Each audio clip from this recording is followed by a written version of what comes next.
నమో బుద్ధాయ. జై భీమ్, జై మూల్ నివాసి, జై భారత్, జై సంవిత. ముందుగా తథాగత భగవాన్ బుద్ధుడు, బోధిసత్వ బాబాసాహెబ్ అంబేద్కర్ ప్రణామాలు తెలియజేస్తున్నాను. నా పేరు బేతాళ సుదర్శనం. భారతీయ బౌద్ధ మహాసభ మరియు సమతా సైనిక దళ్ ఆంధ్రప్రదేశ్ విభాగానికి రాష్ట్ర అధ్యక్షుడిగా పనిచేస్తున్నాను. ఈరోజు చాలా ప్రాముఖ్యమైన అంశాన్ని మీతో ఒక బాధతోనే నేను తెలియచేయాలని భావిస్తున్నాను.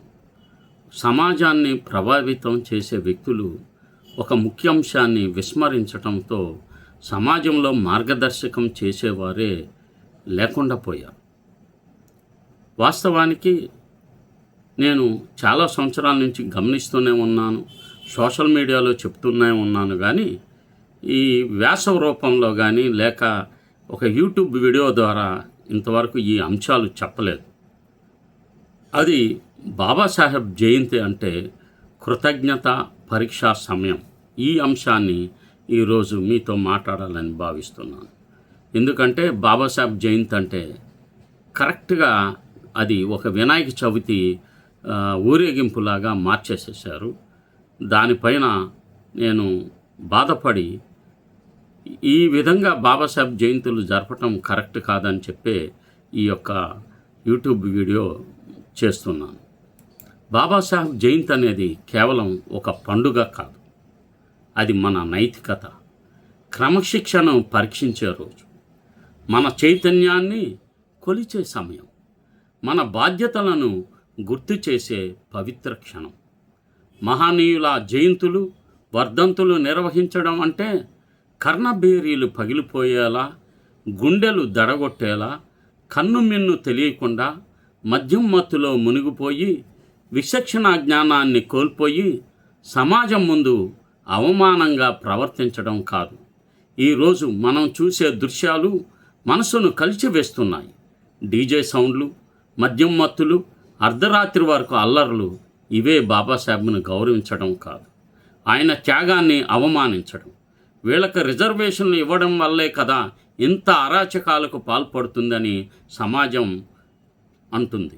ఈ మాటలు అంటుంటే మనకు ఎలా ఉంటుందో ఆలోచించాలి కదా.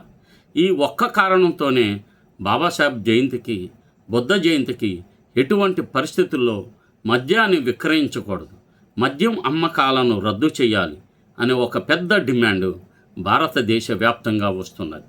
యువత యొక్క ఆలోచన సరళి ఒక ఉన్మాదం కలిగించే విధంగా ఉన్నాయి. డాక్టర్ బిఆర్ అంబేద్కర్ తన జీవితాన్ని సమాజానికి అంకితం చేశారు. ఆయన మనకు ఓటు హక్కు ఇచ్చారు, గౌరవంగా జీవించే హక్కు ఇచ్చారు, మనుషులుగా నిలబడే స్వాభిమానం ఇచ్చారు. అలాంటి ఆ మహనీయుని జయంతి మద్యం, అల్లర్లు, డ్యాన్సులు, అవివేకంతో జరుపుకుంటే మనకు ఆయన పట్ల కృతజ్ఞత ఉందా? బాబాసాహెబ్ మార్గంలో నడవాలంటే పవిత్రత అవసరం, నైతికత అవసరం, క్రమశిక్షణ అవసరం, కరుణ, శ్రద్ధ, ధైర్యం, ఆత్మవిశ్వాసం అవసరం. మేము అంబేద్కర్ వారసులమని గర్వంగా చెప్పాలంటే మన ప్రవర్తనలో ఆ విలువలు కనిపించాలి. కానీ నేటి పరిస్థితిని చూస్తే మనం ఆ మార్గం నుండి ఎంత దూరం వెళ్ళిపోయామో అర్థమవుతుంది. బాబాసాహెబ్ జయంతి అనేది ఒక ఆత్మ పరిశీలన రోజు. మనల్ని మనమే ప్రశ్నించుకోవాలి. అయ్యా బాబాసాహెబ్, మీరు మా కోసం చేసిన త్యాగాలకు ప్రతిగా మేమేమి చేశాం? మీరిచ్చిన ఓటు హక్కును మేము ఏ విధంగా సద్వినియోగం చేసుకున్నామా? మీరు ఎవరికి ఓటు వేయమన్నారో వారికి వేశామా లేదని పరీక్షించుకునే రోజు. మా హక్కులను కాపాడే నాయకులను ఎన్నుకున్నామా, లేక మనం మోసపోయి మళ్ళీ అదే తప్పులు చేస్తున్నామా? ఈరోజు విగ్రహం ముందు తల వంచి పూలు పెట్టడం మాత్రమే కాదు, మన మనసులోని తప్పులను అంగీకరించి ఇక ముందు మీ మార్గంలో నడుస్తాం అని ప్రతిజ్ఞ చేసే రోజు. బాబాసాహెబ్ ఇచ్చే ఓటు అనే ఆయుధంతో మనం ఏం పోగొట్టుకున్నాం? ఆంధ్రప్రదేశ్లో గతంలో వైఎస్ జగన్మోహన్ రెడ్డి నేతృత్వంలో వైసీపీ ప్రభుత్వ కాలంలో రాజ్యాంగబద్ధమైన సంక్షేమ హక్కుల పేరుతో అమలులో ఉన్న అనేక పథకాలు క్రమంగా తగ్గిపోవడం, మార్పులు చేయడం లేదా ప్రత్యక్షంగా రద్దు కావడం వల్ల దళిత బహుజన వర్గాలలో జీవన స్థితిపై తీవ్రమైన ప్రభావం పడింది అనే భావన సమాజంలో బలపడింది. ముఖ్యంగా విద్య, ఉపాధి, సామాజిక భద్రత వంటి రంగాల్లో ఉన్న సుమారు 28 కీలక సంక్షేమ హక్కులు అమలు లోపంతో కానీ పరిమితులతో కానీ దెబ్బతిన్నాయి. అదే సమయంలో ప్రస్తుత కూటమి ప్రభుత్వం, ముఖ్యంగా నారా చంద్రబాబు నాయుడు ఆధ్వర్యంలో దళితులపై వివక్షత, అన్యాయాలు నిరంతరం పెరుగుతున్నాయి. దళిత యువకులపై అక్రమ కేసులు పెట్టడం, పోలీసు వ్యవస్థను ఉపయోగించి బెదిరింపులు సృష్టించడం, సామాజికంగా అణిచివేయడం వంటి చర్యలు జరుగుతున్నాయని బాధిత వర్గాలు నిరంతరం చెప్తున్నారు. ఈ పరిస్థితి ఒకవైపు సంక్షేమ హక్కులను క్షీణింపజేయటం, మరోవైపు చట్టపరమైన రక్షణలో లోపం కలిసిపోవడంతో దళిత సమాజం మరింత రక్షణ లేని స్థితికి నెట్టబడ్డాయి. అందువలన ఈ పరిస్థితులను లోతుగా పరిశీలించి రాజ్యాంగ స్ఫూర్తికి అనుగుణంగా సమానత్వం, న్యాయం, రక్షణ కల్పించాల్సిన అవసరం అత్యవసరంగా ఉంది. మన సమాజం ఇప్పటికీ ఎందుకు బాధపడుతుంది, ఎందుకు అన్యాయాన్ని ఎదుర్కొంటుంది? అది మన ఓటు శక్తిని సరైన దిశలో వినియోగించకపోవడం వల్ల, మనమే మన హక్కులను కోల్పోయేలా నిర్ణయాలు తీసుకోవడం వల్ల. వేల సంవత్సరాలుగా మనపైన జరిగిన అన్యాయం ఇది యాదృచ్ఛికం కాదు. మనం చైతన్యం లేకపోవడం వలన, మనలో ఐక్యత లేకపోవడం వలన, మన ఓటు విలువను గుర్తించకపోవడం వల్ల. బాబాసాహెబ్ మనకు చెప్పినది స్పష్టంగా ఉంది. శిక్షణ పొందండి, ఉద్యమించండి, సంఘటితంగా ఉండే. అదే మార్గం మన విముక్తికి మార్గం. సనాతన ధర్మం పేరుతో కుల వ్యవస్థను కొనసాగించిన మనువాదాన్ని ఎదుర్కొనడానికి బాబాసాహెబ్ తన జీవితాన్నే అర్పించారు. ఆయన చూపిన బౌద్ధ మార్గం సమానత్వం, న్యాయం, నైతికతో కూడిన మార్గం. మనం కూడా పంచశీలను పాటిస్తూ మన జీవన విధానాన్ని మార్చుకుంటేనే నిజమైన నివాళులు అర్పించిన వారవుతాం. ఇప్పుడు ఒక ప్రశ్న. బాబాసాహెబ్ పేరు చెప్పుకొని నాయకులుగా మారి డబ్బులు సేకరించి సమాజాన్ని తప్పుదారి పట్టించే వారిని చూసి మనం మౌనం వహించాలా, లేదా సమాజాన్ని సరిదిద్దే బాధ్యత తీసుకోవాలా? ఈ బాధ్యత ప్రతి ఒక్కరిది. ఉద్యోగస్తులది, విద్యార్థులది, నాయకులది, ప్రతి బౌద్ధుడు, ప్రతి దళితుడు, ప్రతి న్యాయం కోసం కోరే మనిషి ఇది.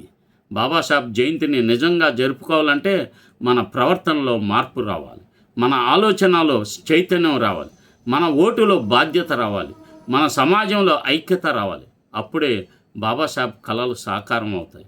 ఇకపై ప్రతి జయంతిని ఒక పండుగ కాదు, ఒక ప్రతిజ్ఞ, ఒక పోరాటం, ఒక మార్పు. మనందరం కంకణం కట్టుకుందాం. బాబాసాహెబ్ చూపిన మార్గంలో నడుస్తామని, మన సమాజాన్ని గౌరవంగా నిలబెడతామని, మన రాజ్యాన్ని మనమే పరిపాలించే స్థితికి తీసుకువెళ్తామని ఒక ప్రతిజ్ఞ చేయాలి. వాస్తవానికి ఆ రోజు బాబాసాహెబ్ విగ్రహం వద్ద మొత్తం సమాజం అక్కడ గుమికూడాలి. బాబాసాహెబ్ విషయాలపై అవగాహన ఉన్న వ్యక్తులను, నాయకులను, ఇంటలెక్చువల్స్ని మన సమాజంలో చాలామంది ఉన్నారు. వారందరిని పిలిచి బాబాసాహెబ్ ఏ విధంగా జీవించమన్నారు, ఎవరికి ఓటేయమన్నారో మనం సంఘటితంగా కార్యక్రమాలు చేసుకోవాలి. అక్కడ ఒక ప్రతిజ్ఞ చేసుకోవాలి. ఇక నుండి మన సమస్యలను పరిష్కరించుకోవటానికి మనమే ఓటు వేసుకుందాం అనే ప్రతిజ్ఞను చేపట్టాలి. ఈ విషయంపై చాలామంది ఇంటలెక్చువల్స్ కనీసం పట్టించుకోవటం లేదు. వాళ్ళకు కూడా అదేదో సరదాగా అనిపిస్తుంది. డీజేలు పెట్టి తాగి ఊగి రిబ్బలను కట్టుకొని డ్యాన్సులు వేస్తూ డీజేలు, ఇదే బాబాసాహెబ్ జయంతి అనుకుంటున్నాను. నేను ఒక్క విషయం అడుగుతాను మిమ్మల్ని సూటిగా. ఇన్ని స్కీములు రద్దయినాయి కదా 2 ప్రభుత్వాల్లో. ఎన్నో అరాచకాలు దళితులపై జరుగుతున్నాయి కదా. ఏ ఒక్క అంశంలో అయినా యువతను ఒక ఉద్యమ రూపంలో, ఎక్కడికన్నా ఒక ధర్నా రూపంలో కానీ, ఒక చోట రోడ్డుపై రాస్తారోకో చేయటం కానీ, ఏదన్నా ఒక యాజిటేషన్ ప్రోగ్రాము ఆ యువతతో ఎప్పుడన్నా నడిపించారా? మీరు కూడా ఇంటలెక్చువల్స్ కూడా వాళ్ళల్లో చేరి కారుల మీద ఊరేగింపుతూ అదేదో గొప్పగా భావిస్తూ, దానివల్ల ఏంటి సమాజానికి లేక బాబాసాహెబ్ భావజాలానికి ఉపయోగం?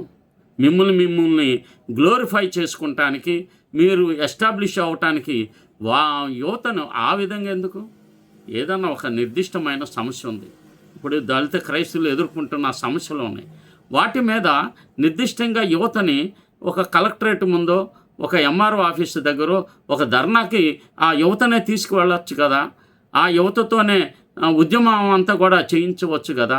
పాస్టర్ ప్రవీణ్ గారి హత్య కేసులో మొత్తం యువత అంతా కూడా నిర్వీర్యమైపోయింది. ఎవరో మన జాతికి సంబంధించిన ఒక హర్ష్ కుమార్ గారు లేదా కొంతమంది పాస్టర్స్ మాత్రమే దాన్ని బాధ్యతగా తీసుకున్నారు. కానీ మొత్తం సమాజంలోని దళిత క్రైస్తవులు అని చెప్పుకునేవారు పాస్టర్ ప్రవీణ్ గారి పగడాల గారి హత్య కేసు గురించి కానీ, లేదా షెడ్యూల్ కులాలు, షెడ్యూల్ తెగలు, ఓబీసీలు పోగొట్టుకున్న 28 సంక్షేమ స్కీములు కానీ, లేక నిరంతరం జరుగుతున్న దాడులపైన ఎక్కడ యువతను సమకూర్చి అక్కడికి ఒక యాజిటేషన్ రూపంలో ఒక చెలో అనే పేరుతో మనం చేసే గతంలో చేసే ఈ ఆగిరిపల్లి వైపు కానీ, లేకపోతే గరగపర్రు, రాపూరు ఇలాంటి తెలుగుదేశం హయాంలో చేసాము దాడుల పైన.